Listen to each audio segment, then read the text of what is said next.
Bobby Marks just threw out a hypothetical trade for the New York Knicks, and I'm here to break it all down. All that and much more on the Knicks Digest. What's up, guys? It's your boy Dariel from Knicks Digest, and let's get right into today's video. If you take a look here, Bobby Marks on Knicks and the Donovan Mitchell trade. New York doesn't need to chase a superstar unless upper tier like Giannis available, but hypothetical.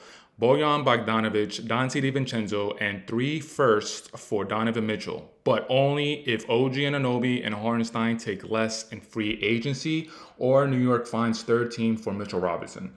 Okay, first and foremost, as far as the trade itself, my answer to that trade is no, no, no, and no. And the reason why I'm so adamant in saying no to Donovan Mitchell is because we have a good thing going. We have a nucleus. We have a core of Donte, Josh Hart, Jalen Brunson. If you want to throw in Randall, Mitchell Robinson, and the rumors of us maybe going after Mikal Bridges this summer, we'll see what happens with that.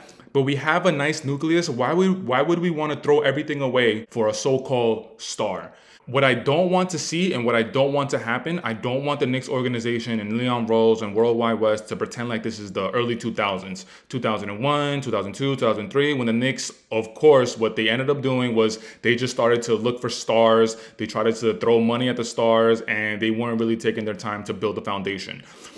But fast forward to 2024, we actually have a really great foundation. And on top of that, we have one of the best players in the league in Jalen Brunson. And another thing about the Donovan Mitchell trade, why would we want to bring Donovan Mitchell here when we've seen what his career has panned out to be? He has been the best player on his team so far in his career. The Utah Jazz, the Cleveland Cavaliers. Look what happened with Donovan Mitchell and the Utah Jazz all those years when he was with Utah. He was never able to get past the second round. I'm not even sure if he went to the second round past his rookie year. As far as being the guy, Donovan Mitchell, in my opinion, hasn't proved enough. Of course, he's an all-star, a solidified all-star. Of course, the skills, the talent, everything in his game, everything that he has. Donovan Mitchell is a solidified all-star, 3-level scorer. Some might say 5. Basically at the rim, mid-range, three-pointer, and the other 2 is isolation and free throws.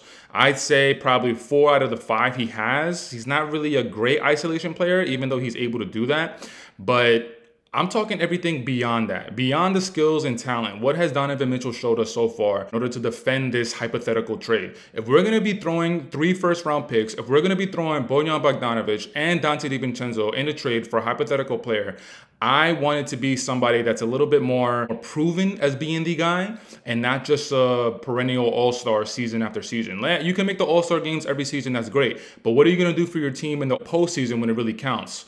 Are you going to be somebody who just leads them to the first round and then it's a first round exit? Are you going to be somebody that gets to the second round and then after that you're not really ever seen in the second round ever again? We also got to talk about Donovan Mitchell's impact on other players. If Donovan Mitchell comes to the Knicks, the impact that it'll have on Jalen Brunson, I don't believe the backcourt of Donovan Mitchell and Jalen Brunson would work, because all we've seen for Donovan Mitchell's career so far is that he has to have the ball in order to be effective. Jalen Brunson in his 2 seasons with the Knicks, he's been very, very, very effective with the Knicks, and he's had the ball in his hands. So if Donovan Mitchell would come here, one of the 2 would have to sacrifice. And in my opinion, it would 100% undoubtedly be Donovan Mitchell. Now, would Donovan Mitchell want to do that? I don't know. We haven't really heard any stories of Donovan Mitchell sacrificing for his team. I mean, take a look at the Cleveland Cavaliers situation. He got traded from Utah to Cleveland, and what ended up happening? He ended up stunting the growth of Darius Garland. He ended up stunting the growth of Evan Mobley.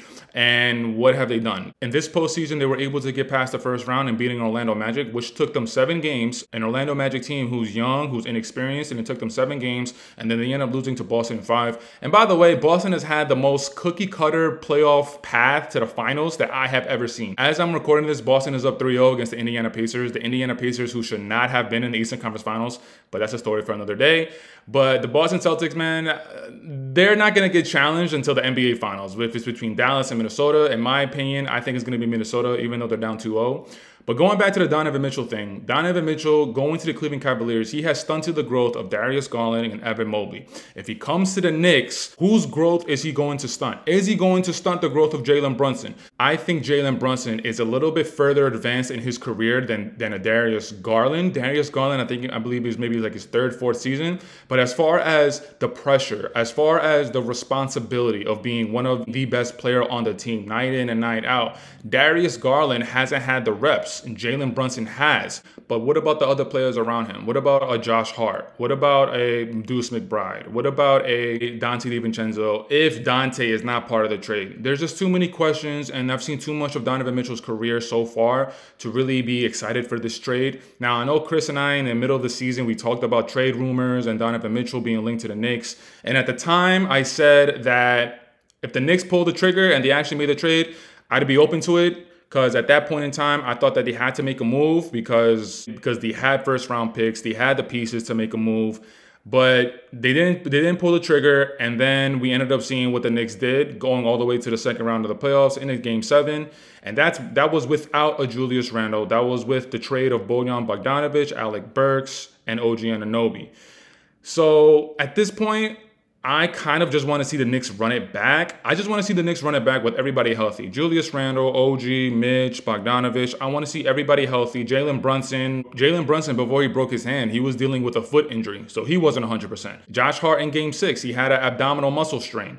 Dante DiVincenzo was dealing with injuries. So OG Anunoby pulled hamstring. And the whole OG Anunoby pulled hamstring thing, ever since it happened, everybody has been saying that Coach Tibbs and the minutes that he played OG and the rest of the players is one of the, if not the biggest reason why OG pulled that hamstring.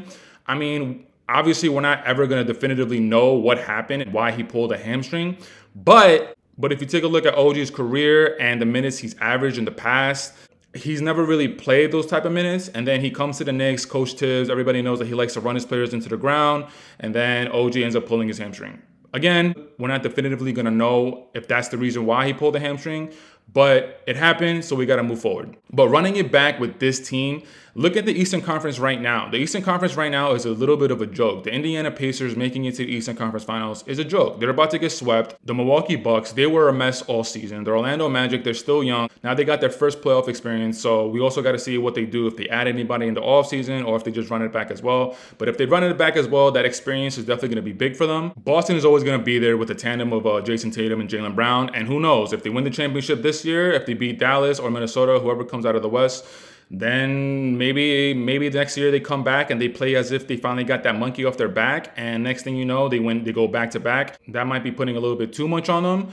But in my opinion, I just feel like Jason Tatum and Jaylen Brown, like they just need to get that monkey off their back. And once they get that monkey off their back, I think we're gonna see them just grow and flourish to become the players that they really truly are. Because in my opinion, I don't think that Jason Tatum specifically has reached his ceiling. I think he has another level to go up to compete with the other best players in the world, of the Lukas, the Anthony Edwards, the SGAs.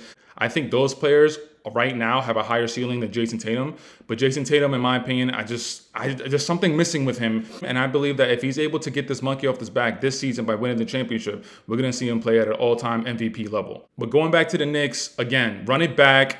Don't make any panic trades. Don't act like this is 2001, 2002, 2003, and just look for the superstar to fix all of our problems. We don't need any problems to be fixed. We just got hit by the injury bug, a big-time hit by the injury bug. Just run it back, get all of our players back, and I fully believe we can contend for the Eastern Conference Finals. The Knicks right now, we're in a great situation, and I don't want to see us throw it all away for a all-star in Donovan Mitchell.